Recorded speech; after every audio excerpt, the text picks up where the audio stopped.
Welcome to First and Goal, where everything is made up and the points don't matter.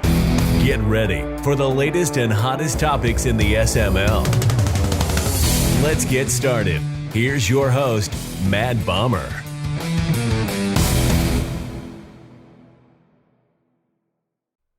What's going on, SML? We're back with First and Goal, episode 2 of the news cycle. I've got KP, Not Nice, and Stavo, 3 new faces. Haven't seen on the show before. How's everybody doing tonight? I know, Not Nice, you're getting ready to go into Golden Corral or something. So, everybody ready to get started? Yep. All right. Yep, good to go. Definitely. All right. So we'll start with you, Not Happy Nice. to be here. First down. Who's overachieving and who's underachieving so far in the SML in season 1, in your opinion? Man, it's MMX. Everybody, it's got to be unanimous, man. MMX with the Carolina Panthers, before me has to be the most overachieving and the newcomer. I know it's not a lot to expect from the Carolina Panthers. I thought for sure he would be 3-3, something like that. So for him to be, I think it's 6-2 right now, going into tonight's game, it definitely he has my vote right now. All right. KP, what about you? Who's your either overachiever or underachiever of the cycle so far? Oh, it looks like maybe we lost KP. It looks frozen. I thought it was just me. Oh, no, yeah, he's frozen. Man, I was like, that's the longest drink ever. Yeah.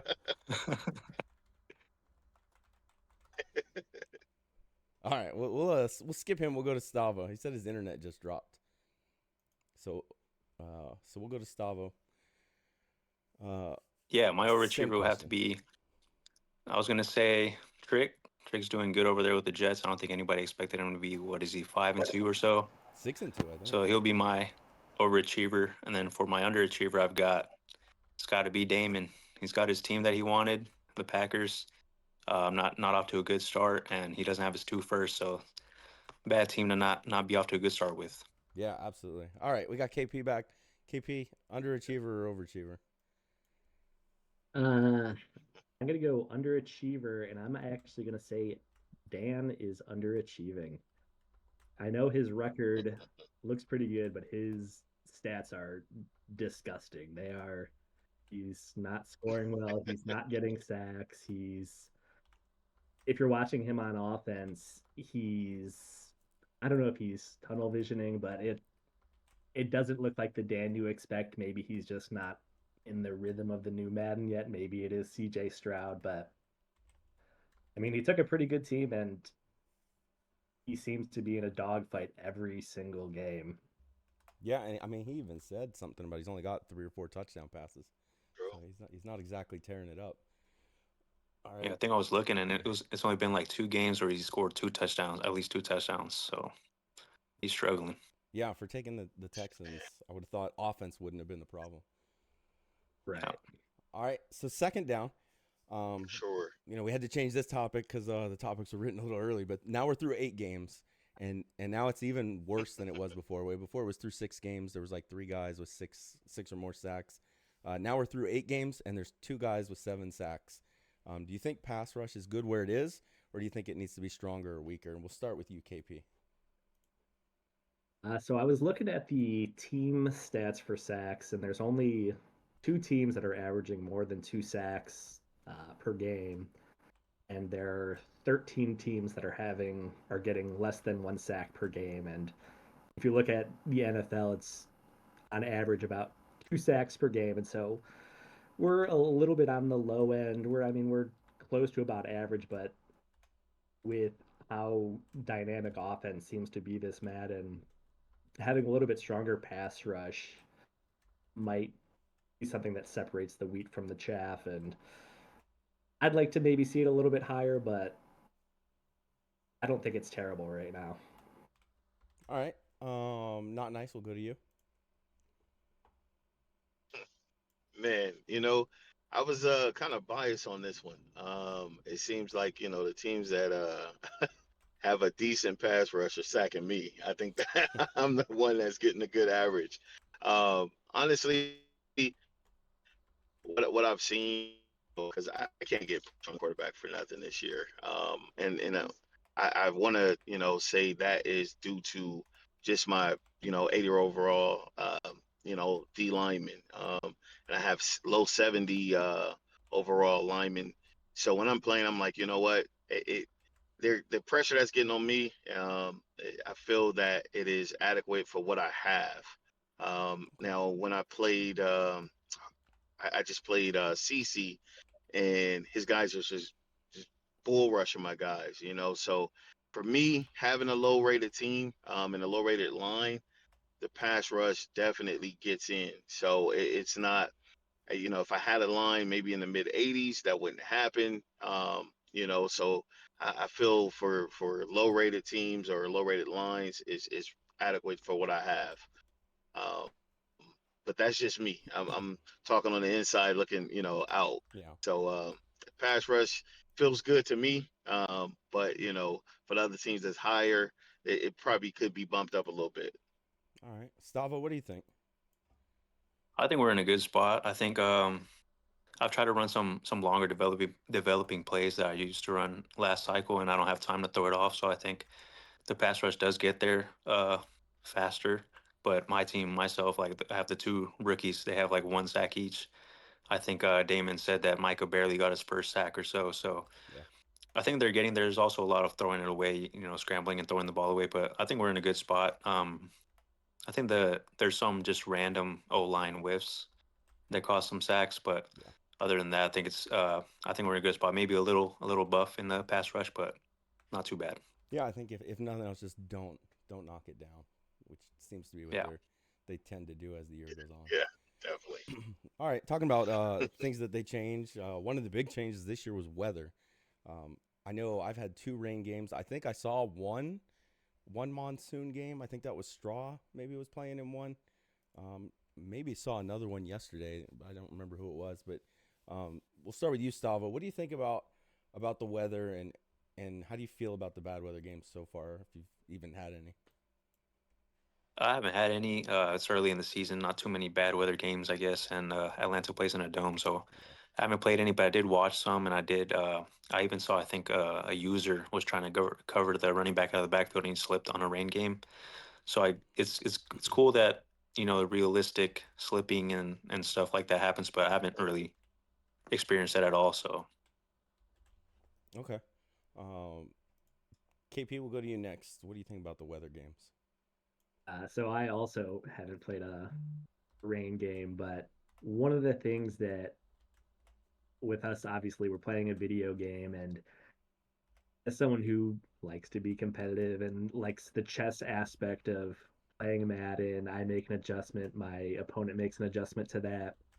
I feel like when you add in just kind of randomness, variance that isn't really impacted by what my opponent is doing, it's just, oh, your receiver is going to slip now. That removes some of the strategic part of it, and I don't love that aspect. I think one thing that we might end up seeing as the cycle goes on is that we'll see better players adjust their game plan better to account for no rain. Whereas if you're just going to keep trying to throw it downfield the entire game during a rain game or a snow game, I mean, you deserve what you get, I guess. Yeah, I mean, I wonder if how you're saying it's like a chess match.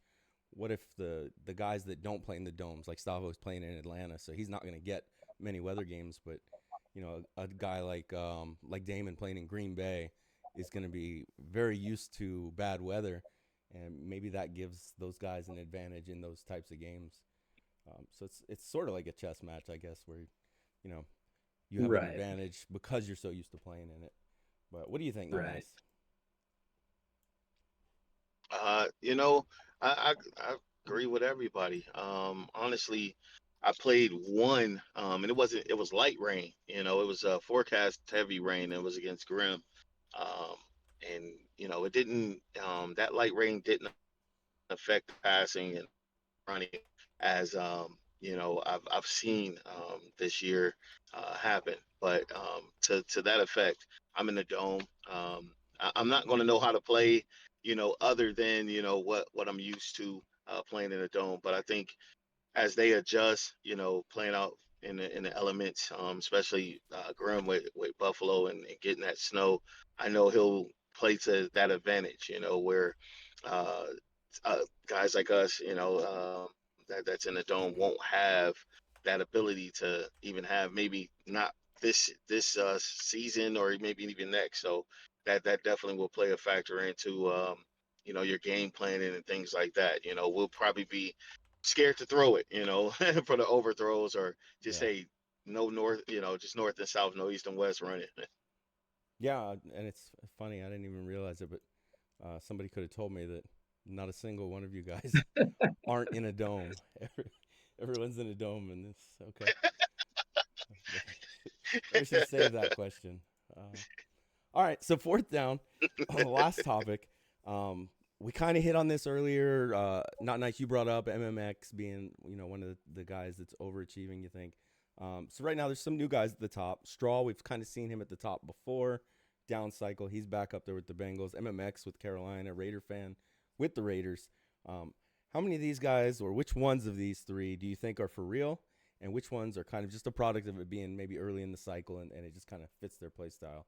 And we'll start with you, Stavo.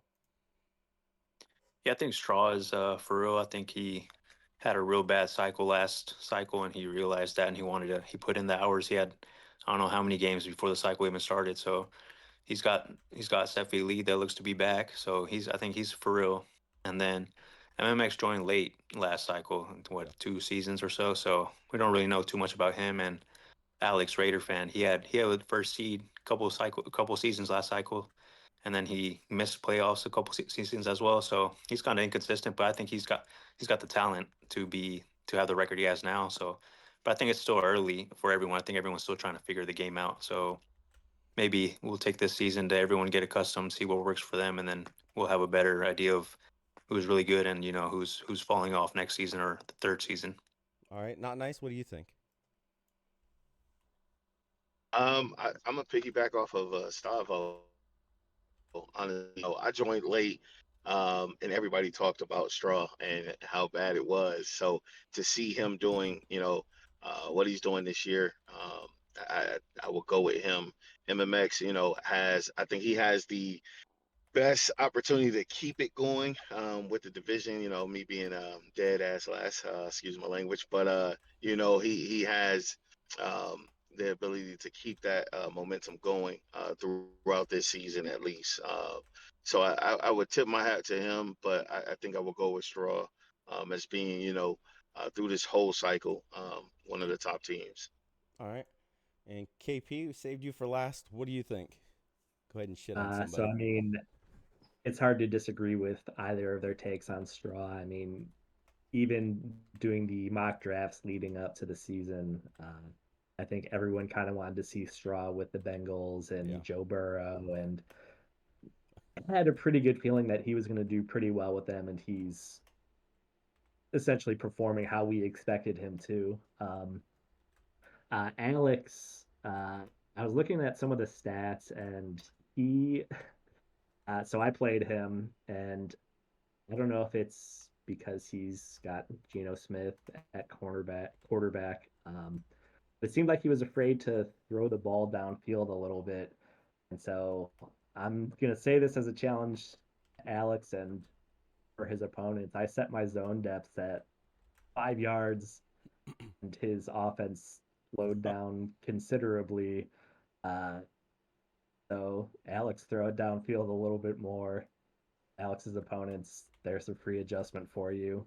Um, but also looking at who Alex has played, 4 of his wins are Big, Tiny, DW, and NYT, who Okay. have 3 combined wins.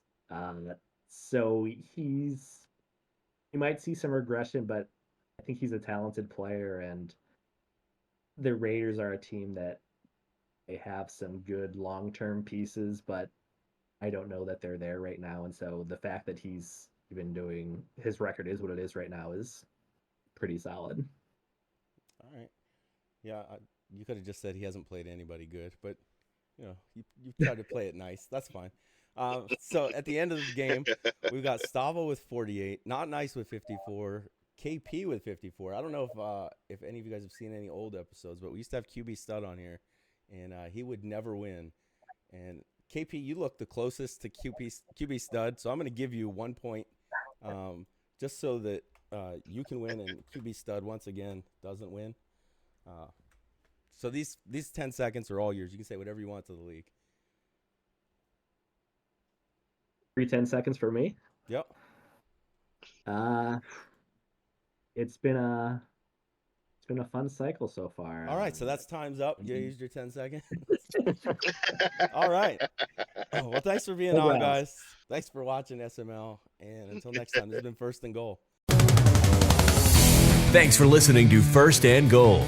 Be sure to check out Mad Bomber TV on Twitch and YouTube for the latest from the SML. And we'll see you next time on First and Goal.